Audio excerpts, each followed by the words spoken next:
Hello, everyone. Thank you for joining us this morning. It's not quite afternoon yet.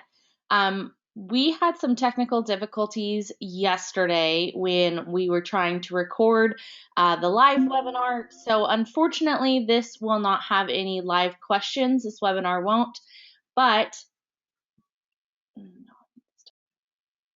hello, everyone, and good morning. Thank you for taking the time to be with us today so that we could do the process overview for the Specialty Crop Block Grant Program, the HR 133 Consolidation Appropriations Funding. Yesterday, when I did the live webinar, we were having some technical difficulties. So unfortunately, folks didn't the PowerPoint or go through the application. So this webinar is a recorded version of basically what I gave at the live, with the exception of you now have graphics and you can see what I'm talking about. So please feel free to email me or call me with questions. I realize there will be no questions at the end of this webinar. This webinar should take an hour to an hour and a half, depending on how quickly I go through some of the information, but I just want to have you all be prepared so that you can take your time through this webinar. Just so you guys can see my face and know who I am, this is me. My name is Gabrielle Ugaldi. For those of you who have worked with the program in the past, you might recognize that I have a new last name. I recently got married, so I'm transitioning everything over to Ugaldi. But my position here at the Department of Agriculture for Oregon is the Specialty Crop Block Grant Program Coordinator. So I am your sole contact for this program. I am more than happy to talk to you about anything about this program. My information is here on this screen. I suggest you either pause it, write it down, take a screenshot, whatever you need. I will also have the last slide have all of my information as well. But I like to give you guys a visual so you can see who is talking to you. If you see me out and about, please feel free to stop me. I'd love to have a conversation about the program or any of your ideas. We're going to go ahead and jump right in. We have 4 big things that we're going to do today. First, we're going to do an HR 133 National Program Overview. This is really looking at the Specialty Crop Block Program as a whole at a national level in regards to how the HR 133 filters into that system. Secondly, we'll look at the Oregon program on more of a micro level so that you guys understand what our program looks like, what we're trying to do, and then we'll move to the timeline. Lastly, we'll look at the application. So the overall purpose of the Specialty Crop Block Grant Program is to enhance the competitiveness of specialty crops. For Oregon, that basically you just insert the state here, to enhance the competitiveness of Oregon's specialty crops. Specialty crops are defined as fruits, vegetables, tree nuts, dried fruits, horticulture, and nursery crops. Anything that basically falls into that category, any of those categories, are what the USDA considers specialty crops. So we're looking at apples, pears, any sort of vegetable that you can think of, peppers, zucchini. I'm just going through my garden now trying to think of things for you. But Christmas trees are included in that, mint, basically anything that falls in those, except there are a few exceptions. You can find those exceptions on the USDA's website. So if you look up on Google USDA AMS. AMS stands for the Agricultural Marketing Service, which is what the grants are housed under at the USDA. If you look under all of that, if you Google USDA AMS Specialty Crop Block Grant Program, you'll be able to find this website. Now, this website talks through a ton of different portions of the Specialty Crop Block Grant Program at a national level, most of which you don't need to know. But I bring this up because it also has a section of definitions and lists of specialty crops that the USDA considers specialty crops. So, for example, you'll pull this up. You can see the heading says, what is a specialty crop? This is their definition. Below all of this definition is a list of crops that they consider allowable or unallowable. So, for example, corn or soybeans, livestock, those items are unallowable crops because they are not specialty crops. But then things like strawberries or apples, pears, those things are considered specialty crops, so they would be on the allowable list. All of this to be said, and the main reason I bring this up is if you are considering a crop that you're unsure if it is a specialty crop, you can either visit this website or you can shoot me an email and ask me. I might know off the top of my head, like, yes, that is a specialty crop. You can do a project around it. If I don't know, I'll visit this list first. If it's not on the list, that doesn't mean it's not a specialty crop. These lists are not all inclusive. So it could be something that I ask USDA, they say, yes, that crop falls within the definition of a fruit, so it is a specialty crop, and then we move forward from there. So I bring this up for a couple of different reasons. Make sure that you guys have access to it, but also to let you know this list is not definitive. It is not full. So if you have a question, please let me know, and I would be more than happy to help you with that. So looking at the HR 133 at a national level, in HR 133, the Consolidated Appropriations Act, Congress released an additional $94 million to the Specialty Crop Block Grant Program to fund COVID-specific projects.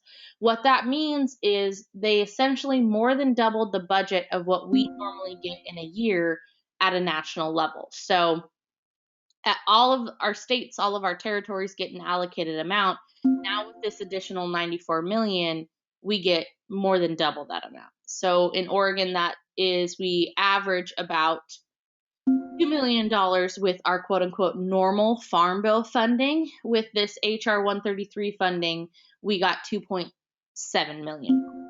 So that's why I said it's a little bit more than double. The only exception with this HR 133 funding is it has to be COVID-19 specific projects. So projects that are working towards COVID-19 impacts within an industry, whether that's marketing, supply chain, food safety. There's a ton of different ways you could go with this. But for the purpose of what I'm going to do today and what I'm going to talk to you guys about today, I will refer to the HR 133 Consolidated Appropriations Act as HR 133 money, and then our normal funding that we get through the Farm Bill every year as Farm Bill money. That way we can kind of keep them separated and you guys understand where I'm going and what I'm talking about. Additionally, the HR 133 funding allowed us to do 3 years for a project instead of 2.5, which is quite exciting, meaning that we give an extra 6 months to do the work. So eligibility and what I'm going to talk about now at a national level, both is for the Farm Bill funding as well as the HR 133 funding. Basically, any project that is HR 133 has to also meet the normal requirements for Farm Bill funding. So all of these eligibility requirements, whether it's a project you're thinking about for HR 133 application or normal funding, would apply. So obviously we have to work through and towards specialty crops. We cannot be working with unallowable crops. So again, fruits, vegetables, tree nuts, dried fruits, horticulture, and nursery crops. That includes floriculture. This is the weird part about the HR 133 versus normal funding is projects have to be COVID specific centric work. So that's the only really difference between normal funding and HR 133. Funding must go to enhance the competitiveness of Oregon specialty crops. This kind of ties into the next bullet point, meaning that we cannot award funds that are solely to provide benefit to a single organization, institution, or individual. Basically what that says is we can't give money to a farm to go plant a ton of watermelons and then they harvest those watermelons and sell those watermelons as just that's that farm's money. We gave it to them and they get to go do that.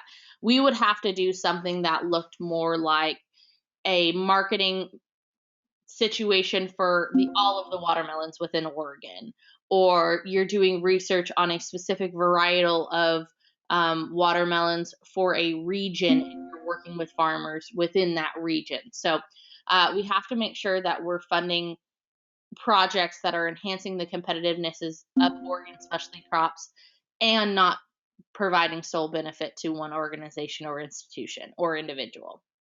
So because we aren't providing support for just one type of person or one institution or one individual, basically all entities are eligible to apply. So this includes nonprofits, for-profits, government entities, tribal governments, colleges, and universities.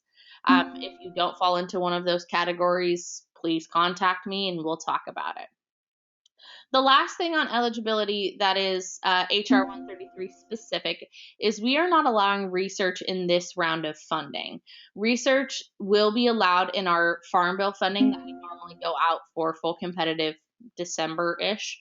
But research is just not allowed because we're really focused on COVID-19 impacts and how quickly we can either negate those impacts or work towards getting something facilitating something for farmers and ranchers to be able to work through COVID-19. So research is not allowed in this round of funding.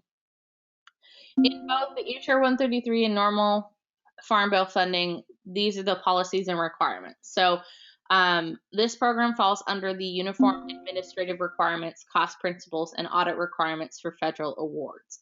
This is called the 2 CFR 200, otherwise known as the Super. This is not a document you guys have to actually know about. This is something that I've spent hours and hours doing trainings on, and I understand how to read. Basically, what this document says is how we are allowed to spend the money. It tells us what items we're allowed to purchase, how we're allowed to purchase those items, and so on. If it's something where you think your cost should be allowable and it's not, or if it's something where I don't know whether that cost is allowable, this is the document that I go to and I reference, and I make sure that all of the costs that you have in your grant is something that we can pay for and are allowable.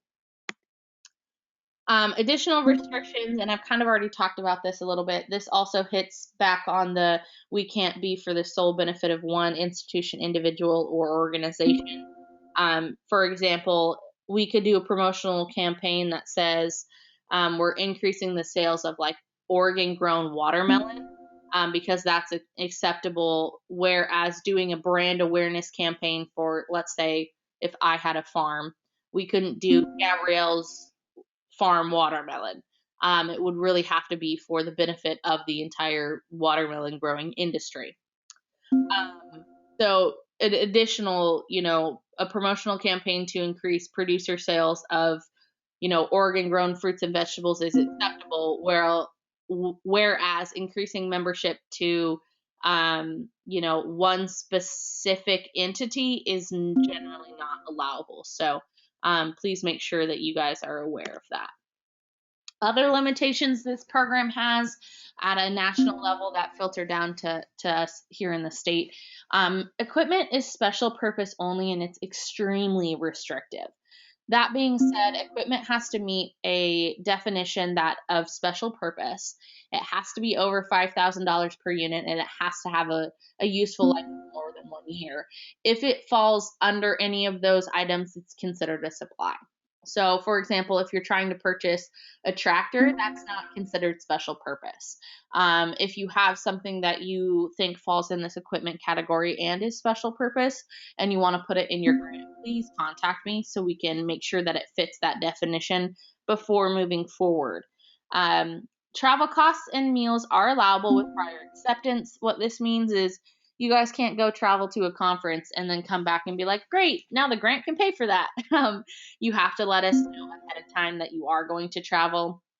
This is because travel costs need to fall under the government standard, I believe, government standard acceptable rate or something like that. GSA is the shortened term. So when you go out, the USDA and the national, our government has specific price points for every single county in the U.S. and all of our territories for how much a hotel is supposed to cost or how much food is supposed to cost and so forth. So we need to make sure that travel costs fall within that GSA rate. So, for example, if it's $66 for meals, you can't go and ask the grant to pay for $70 worth of meals every day. We have to make sure that we're staying under that allocated cost. Rental costs are allowable, but they're only allowable for like buildings and equipment and stuff. They're only allowable for the amount that equipment or building is being used directly with the grant.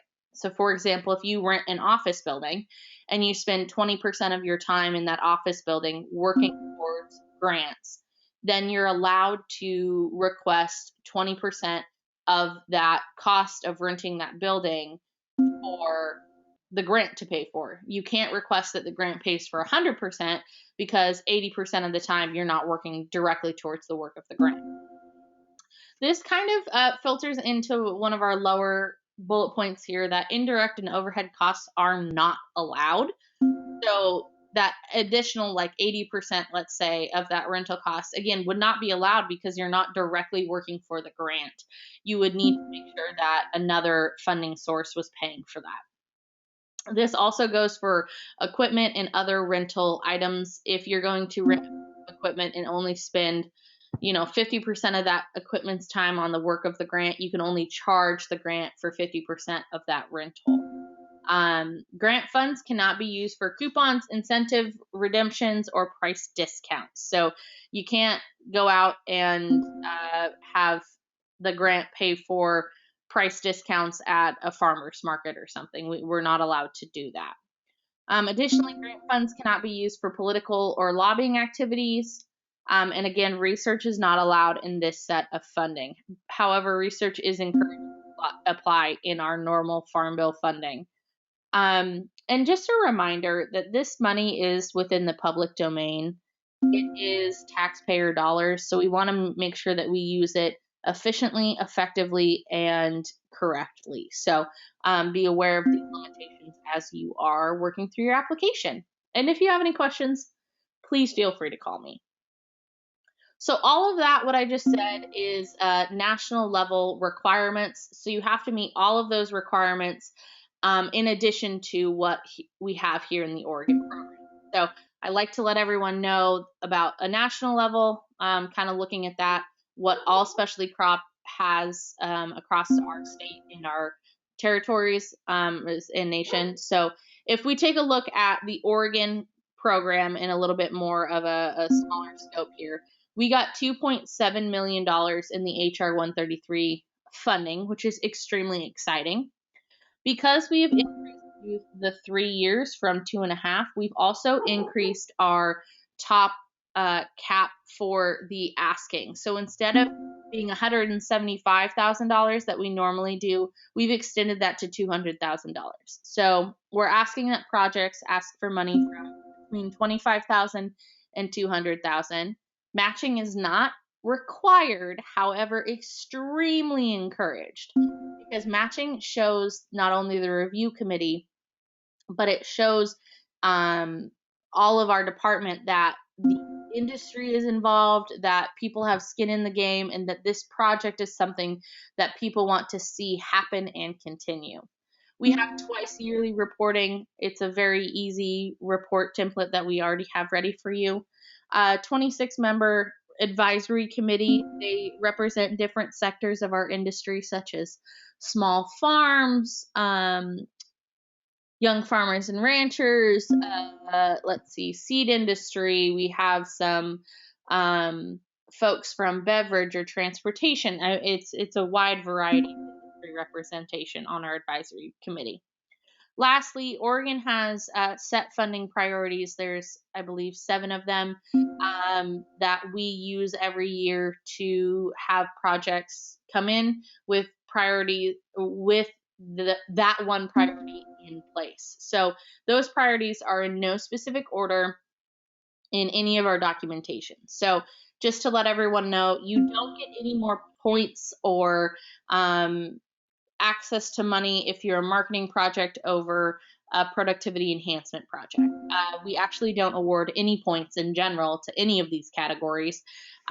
We look at these all as the same. We just want your project to hit one of these priority levels. So Those priorities are market development and access, both international and local, food safety, compliance, and traceability, cross-commodity collaboration, on-farm labor needs, workforce programs or tools, addressing regulatory burden, productivity enhancements, innovation, and value-added products.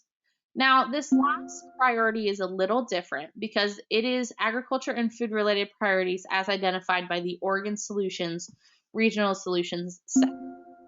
So the governor has these regional solution centers that look at different areas of the state and identify food and agriculture related priorities as well as other priorities for that region. That could be, increasing farm direct activities. It could be getting more local produce in the hands of children, whatever their priority is. So if you look at the area that your project's going to be working in and you look at that regional solution center and they have a food or agriculture related priority that fits within your project, you can select this as your priority within your grant. Additionally, though, you have to select one of the other priorities that tells me what type of project you're doing. So, for example, if you're working to get more direct to consumer from farms, you would look at a market development local project as well as selecting the agriculture and food related priority within your application. The caveat with this priority is you have to have a letter of support from either a local congressperson or from the Regional Solution Center itself. So please make sure that you do that and that you have that letter included. If you don't and you select this, we will just unselect it and move on and just have a marketing project. But we like to know that folks are working towards greater goals and that they're working with other folks in the same area that have the same type of goal. So if you have questions about that, please let me know. That one's a little wonky, so I like to talk about it. Before we move on to looking at the application, I want to give you guys a timeline for this R133 funding. I will let you know a lot of these dates are estimated. I'll talk about why they're estimated here in a second, but I want to make sure that folks understand that there could be some movement on these dates. First and foremost, the full request for proposal, which is the RFP, went live June 1st. We are requesting that applications are applied for by noon, June 30th. Please note that is noon. That is not midnight. That is not 5 p.m. It is noon. The site that you have to upload your application on, the FTP is what we call it here. It's a secure site to upload. Can be finicky if more than one person is uploading at the same time. That being said, I recommend that you do not wait until noon on June 30th to upload. If you upload at 11 o'clock, if you upload at 10 o'clock, it's probably better for your application to go through rather than waiting till noon. If everybody waits till noon, the site could crash and we could have an issue on our. Of course, if the FTP goes down or if there is any issues, I will accept applications in other manners, but at this point, we do not accept applications through email. It has to go through the FTP upload. I'll talk about that a little bit when I go and look at the application. So after we receive all of the applications, we will take a couple of months to review them. So the advisory committee will review them based on the score sheet, which is the last 2 pages of the program guidelines document that is available on our website. I'll show you what that is in a minute. But we will take our time to review the applications and notify applicants. Later part of August would be my guess, August to September. Then we will, whoever gets selected for the funding will take some time to review their project, make sure that everything formatting wise is perfect, all of the numbers add up. We just take some time to review them before we send them to USDA. I'm hoping to send our application to USDA in October. And this part is where we get into the estimated timeline. We are unsure about how long it will take USDA to review the additional applications. So if you can imagine, they have their normal workload, and now with all of these new applications, it's essentially doubled. So we need to make sure that we give USDA plenty of time to review the applications, ask us any questions on them, and then approve them. That's why we're shooting for January of 2022 for funds to be available and projects to start. Basically, your 3 years would start in that January 2022 timeline. We're really hoping that we can hit that date, but if it is something that we will have to push it back, we'll push it back at that time frame. But it's all an estimate this time until USDA gets us some firmer numbers and wants the applications to them. As I mentioned earlier, this is all of my contact information. If you guys need to pause here, take a screen grab, whatever you need to do, please feel free to do it. Both of my cell phone and telephone goes to my cell here at home. I am still working from home due to COVID-19 restrictions, but I will be available. If you get my message, please leave me a message. I try to be fairly quick in my contacting you back. If you leave a message or shoot me an email, within 48 hours normally is my time frame. But just to let you guys know, here's all my information. Please feel free to reach out with any questions or comments. I'll leave this up for just a few more seconds before we take a look at the application. Alrighty, let's look at that application. So I'm gonna zoom in here so you guys can kind of see what we've got going on. This is the application for the HR 133 Consolidation Appropriations Act. It is one-time funding, so this is kind of a little bit of a special application. Let's get going here. So this application has 4 parts, I believe. So obviously there's an introduction here that you guys can read. You're all adults. Again, here's my contact information. Please feel free to give me a call or an email if you have questions. As I mentioned, there are 4 parts to this application, technically 5, depending on how you look at it. First is this section that talks about what the Specialty Crop Block Grant Program is. We then go into a sample application.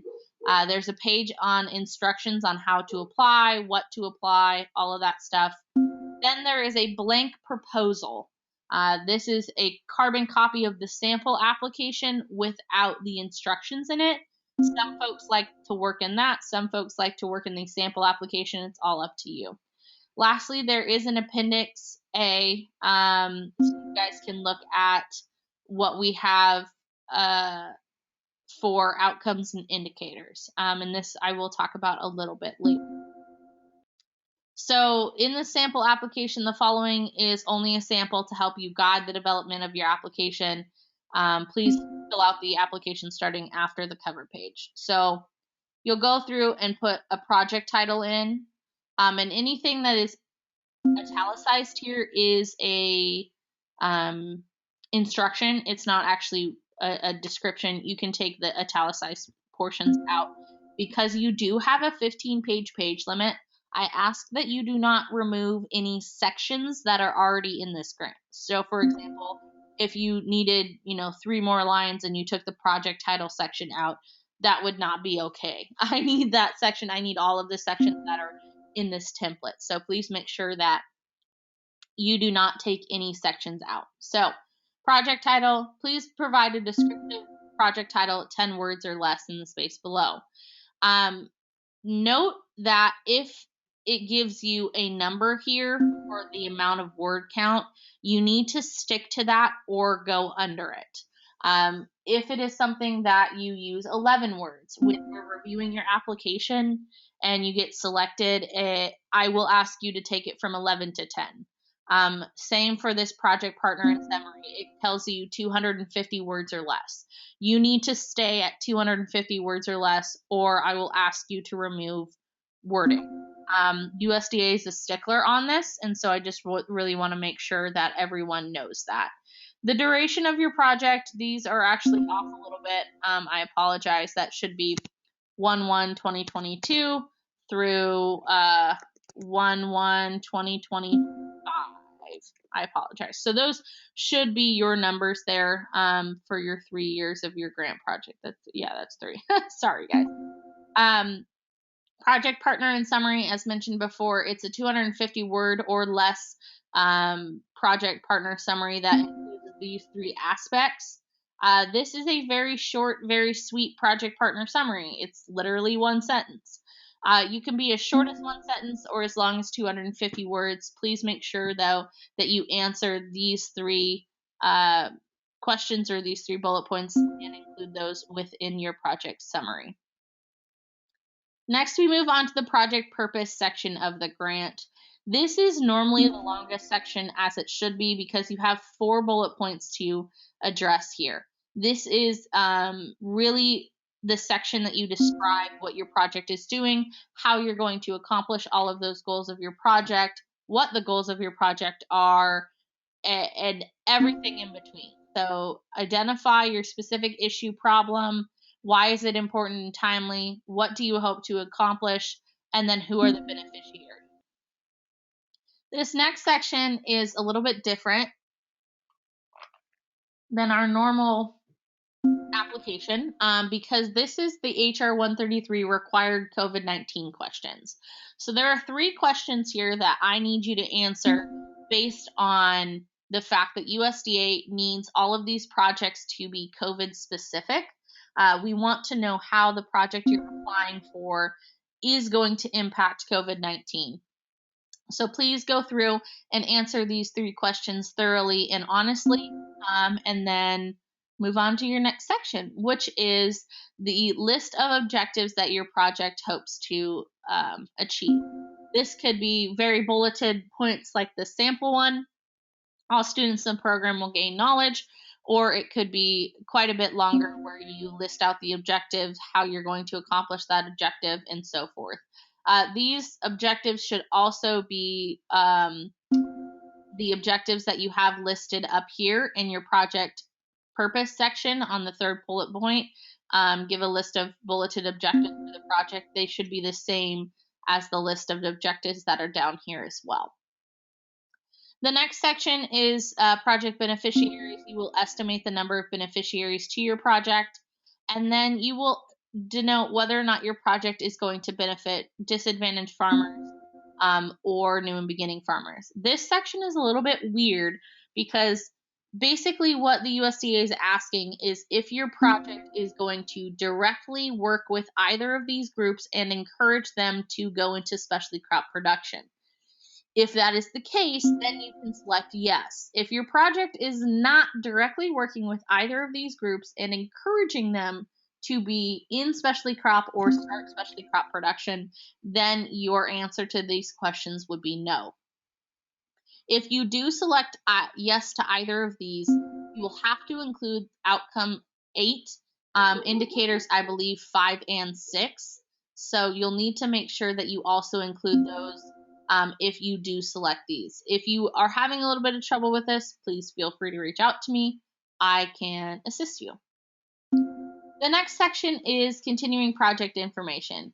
If your project has been funded in the past or is building off of efforts from a previously funded specialty crop project, please fill these sections out. So describe how it will differ, provide a summary, and provide lessons learned. It keeps going on a little bit here, but regardless of if your project was previously funded, you need to answer this last question in this section. A lot of people miss this, but you need to tell us how your project will become self-sustaining. The thing about specialty crop funds is we cannot be duplicative in our funding, and we can't fund the same project over and over and over again. So we need to make sure that whatever projects we're funding is you guys will become self-sustaining and not dependent on grant funds. Your next section is asking about other federal or state grant programs. Please read through and answer if you are getting any or will potentially receive any funds from other federal or state grant programs, and how specialty crop will differ from those other grant programs. Again, we cannot be duplicative, so if you are getting other funds and you're asking that grant program to, for example, pay salary of one of your employees, to do the work of our project, and then you're also asking us to pay for the salary, that's not an allowable cost. So we have to make sure we are not being duplicative. The external project supporters section can be a little bit confusing with the project partners section. So project partners are those that are actively working on your grant, whereas external project supporters are folks who think your project is great, they really want it to succeed, they enjoy what you're doing, but are not actively working on the grant with you. So these can be folks that are sharing results, these can be folks that are assisting in giving you data. They don't have to be necessarily sharing other items out, but they support your grant and they support the work of your grant. This is the expected measurable outcomes section. This is outcomes and indicators, as I've mentioned a couple more times so far. So you need to select at least one outcome and at least one indicator for your project. These are the 8 outcomes that the USDA has selected for this grant program. And they are anything from increasing competitiveness of specialty crops through increased income, to food safety, to increasing ecological threats, to anything and everything in between. Appendix A, which I'll show you in a minute, has the corresponding indicators for each of these outcomes. In selecting an outcome, you must select an indicator that corresponds to that outcome, and you cannot, I repeat, cannot change the wording on those indicators. So, for example, outcome number 1 here, increase or enhance the competitiveness through sales. There's an indicator that specifically states the sales will increase from X dollars to X dollars and by X percent. So you have to use that particular indicator if you're going to select outcome number 1. And you have to give us numbers. You have to say that we are going to increase by 5% as results of the effort of the marketing project. So for example, if you choose outcome number 2 instead of outcome number 1, and you're looking at outcome number indicator or indicator 1A, and you list that of the 150 total children and youth reached, 132 will gain knowledge about eating more specialty crops. So you actually have to put numbers in your indicators. What I've seen in the last couple of years is a lot of people will put an indicator down and then not give us any sort of data with it, because they think they can grab that data during the grant program. But you'll have to know some sort of number. For example, if you're doing workshops, you plan on doing 8 workshops, and you guess, 20 people will come to every workshop. Of those people, you think 50% will gain knowledge. Those would be the numbers that you would put in here, and make sure that you have those numbers available. The next section is the miscellaneous outcome measures. AMS doesn't like this necessarily. So if you have any sort of data that you are going to gather but does not fit within an indicator or outcome, this would be kind of the selection section that you would report that in. We don't necessarily like this section because USDA has to approve the exact wording of your outcome and indicator that you're going to list as miscellaneous. So they have to make sure that whatever you're putting here is going to stand up to whatever they normally have within their regular outcomes and indicators. All of that to be said is, if you have specific data you're going to pull and you're excited about pulling for your grant, it doesn't mean that you cannot report that data, and it doesn't mean that that data isn't something that we want to see. It just means that that data might be something that you report on, not necessarily something that is required that you report on. So I would say if you do have any extra data that you're excited about keeping, you know, and it doesn't meet an outcome or indicator, I would say still grab that data, still report on that data, but maybe not listed as a miscellaneous outcome measure, because those outcome measures are extremely hard for USDA to approve, because it has to meet such a strenuous criteria with the rest of the outcomes and indicators. The data and collection report section, you need to go through for every single outcome and indicator that you select, list them out, and then tell us how you're going to collect that data. So for the one that's on here, the 150 students reached, 132 will gain knowledge. That could be doing a pre and a post survey of the students in the workshop that you're doing, and they say that they know how to cook string beans now, and they're going to eat them more in their home. So you need to tell us how you're going to gather the data, what processes you're going to use, and really be thorough. You can't just say we do a survey and leave it at that. You need to tell us what questions you're going to include on the survey, if it's going to be a pre or a post or a during survey, or how you're going to administer that survey. Is it going to be online or in paper? All of those are something that you need to include in the data collection and to report outcomes section. Additionally, you know, answers may include the following. This just gives you a little bit of a thought process on how to include your data and what to report on. This is the last section within the grant application. It is the budget narrative. Oh, I take that back. There's 2 attachments, but this is the last of the main body. The budget narrative is basically your budget summary telling us exactly what you're going to spend your money on, and it includes these categories. You cannot, oops, that is my fault. You cannot mess with these categories. You cannot add categories. You cannot mess with anything within this. All of your budget summaries should say personnel, fringe, travel, equipment, supplies, contractual, other.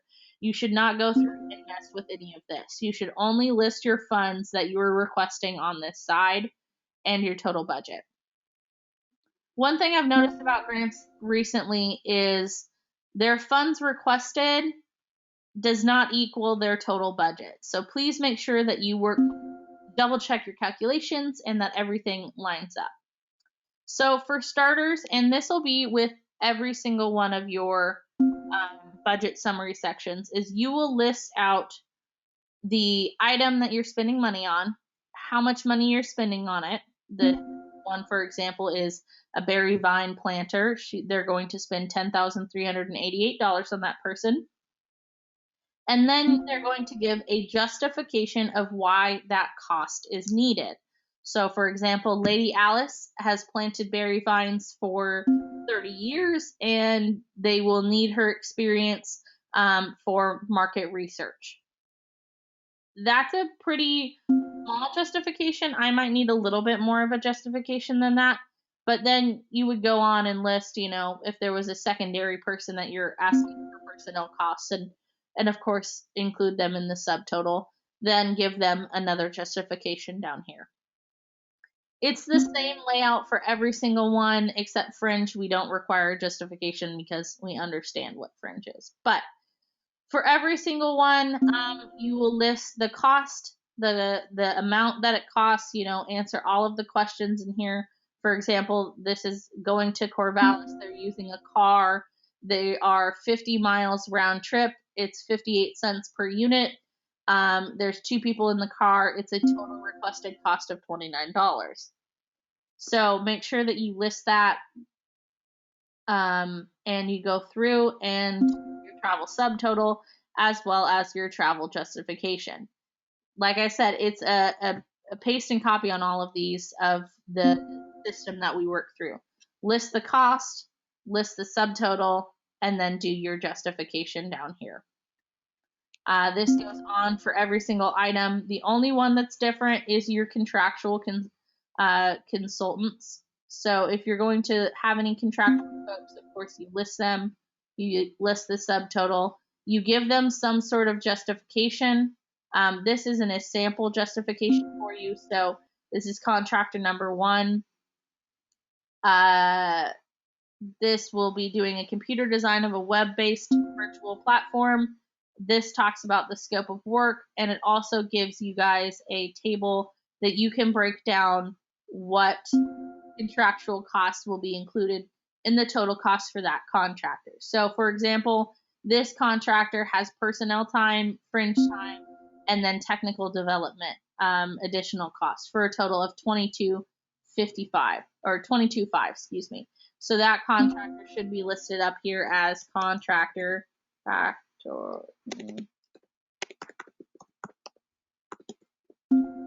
1. It's a flat rate, and it was $22,500. That gives you your total down here of $22,500, and that's how you should list your contractors and then include their justification. There's a second contractor here that talks about baseline data, trend analysis, and outreach. Those are all flat rate costs. You can have things that, like this personnel up here, that's not a flat rate cost, it's an hourly cost. That's absolutely okay. You can have that as well. You have to make sure, though, that you conform to your procurement standards. Make sure that you follow your procurement policies for non-federal resources. So make sure that you do that. There is an other category. A lot of folks list things like informational sheets. If you are doing any sort of research and you have a graduate assistant, for a lot of those, you're required to do tuition. Tuition goes here. There are a few other costs that would go in other. Make sure that you are including anything in here. If you have a question about where something is supposed to be included, whether it's a supply or an other cost or an equipment cost, you can always ask me. You can email me, give me a call, whatever you need to do, and I will clarify that for you. The last section of the budget is the program income. If your project is, for example, going to charge folks who are attending a workshop to attend that workshop, that's considered program income because this program is paying for the workshop, paying for everything else, and you're charging folks to do that. The money that you bring in from the program, you're required to put it back into the work of the grant within the grant period. So, for example, if you're doing workshops, charge everybody $20. You have 5 people show up, you have $100. You need to turn around and take that $100 and put it directly back into the work of the grant. You can't take that money and say, okay, we're going to, use this for something else within our organization. It needs to go back into the grant. So that could be used in salaries, that could be used to buy, the books for the next workshop or whatever you want to do. But you'll need to list that within the description section, this middle box here, of how you'll reinvest in program income. The next 2 sections are your attachments. So you have a matching funds narrative that talks through your cash match and your in-kind match within the budget. And then you have a work plan attachment B. Work plan attachment B is these 3 categories: project activity, responsible, and when it will be accomplished. This is a quick little rundown of what goes in each of those categories, and then it also has a sample work plan right here.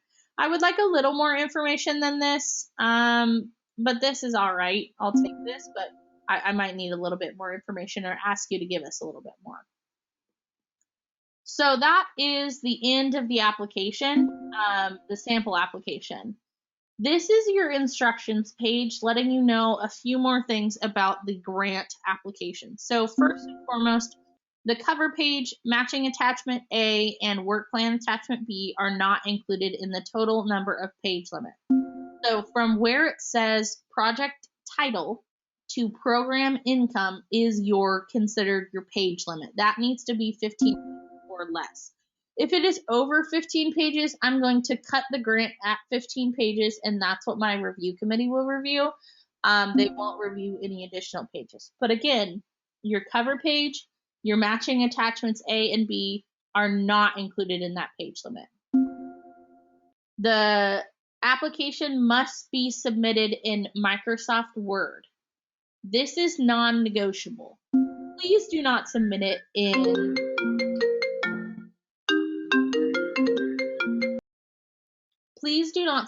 in PDF or any other type of format. It must be submitted in Microsoft Word. This is because of the type of formatting that USDA has given us, and we need to make sure that it is in Microsoft Word. One thing to note, and a lot of people get thrown off about this, is we ask you to have size 12 times font, but some of the headers are like Cambrian or other fonts. Just make sure when you submit everything is in Times New Roman 12.5. Remove all of the instructions, which I noted earlier was all of the italicized sections within your grant application within the sample application. Again, our deadline for submission is Wednesday, June 30th at noon, and that is through the FTP upload. That upload link is right here. It's number 3 here, which is the submission. You can use that link, or there's a link on our website. There's also a link in the guidance document. There's links everywhere, hopefully. If you have a problem getting into the submission section, or you have some sort of issue with submission, give me a call or email me, and I will help you work that out. You are allowed 5 letters of support for this project. Those letters need to be as PDFs. They're preferred as PDFs. And we would like to have them as a single PDF package. The reason for it being a single PDF package is this submission link only allows you to submit up to 7 documents at a time. If you have all 5 letters as single PDFs, and then you have your application, and then you have your attachments as separate attachments, you have 8 documents, and you can't upload all at once. And we would really prefer that you upload at once because it makes it a lot easier for us to pull documents down. So if you can't get your letters into a single PDF package, note that is totally fine, but please make sure that you do not upload more than 7 documents to the submission link at a time.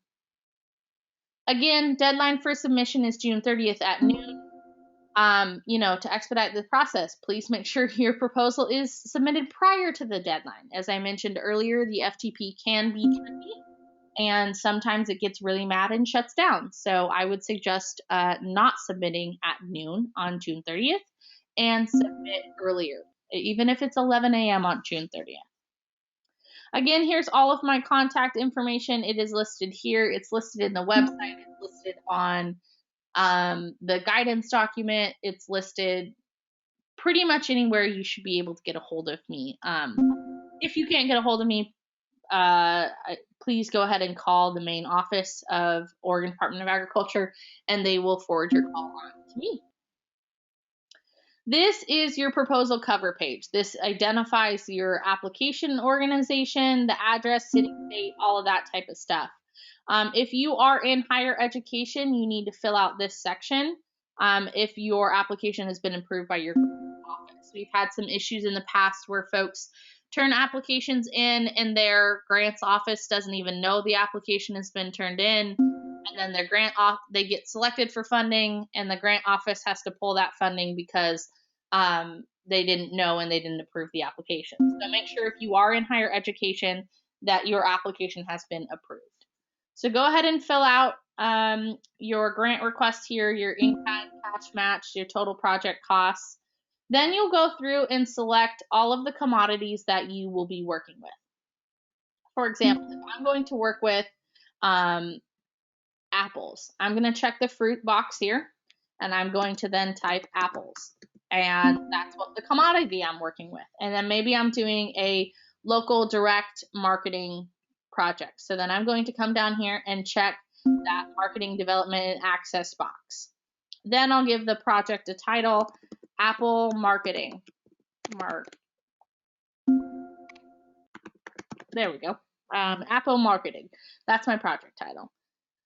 Then I will list the project partners. As mentioned earlier, these are folks that are actively working on your project with you. So this could be your contractors. This could be other organizations that have decided that they want to facilitate some sort of group project with you. This could be other commodity commissions. Please go ahead and list those project partners. Then we come to the blank application. This is just section headers. They don't have any instruction on this section, so go through and use this as your template for your application. Everything is the same. I did leave the instructions for the HR133 questions in here just because I wanted to make sure folks had that in two places and it just wasn't something that got skipped over. So again, this is a blank application. There's not much on here for you to mess with other than filling everything in. The last thing I'm going to go over today, I'm sorry, I'm scrolling pretty fast here, but the last thing I'm going to go over today is the Appendix A. Now, Appendix A is a list of all of the outcomes and indicators that I mentioned earlier and the correct language that you need to use. You guys can go through and read. Basically, this top section is telling you exactly what I've already told you. So let's say we're going to work with outcome number 2, and these are the indicators that outcome number 2 comes with. There are 4 of them. Yes, that's correct. Sorry, guys. So here are the 4 outcomes that come with outcome number 2. Excuse me. Within this, you are allowed to choose like indicator 1A and only select this section of the indicator. You can also go through and choose 1A through C and report on all 3 of those. The same goes for 2 or any other indicator that has sub-indicators like A, B, and C here. Other than that, when you do select an outcome, make sure to come to Appendix A and look through and select a indicator that matches that outcome. Yeah, for example, here, outcome number 3 has indicator 1, and they have 3 sub-indicators, but then indicator 3 here has indicators A through J.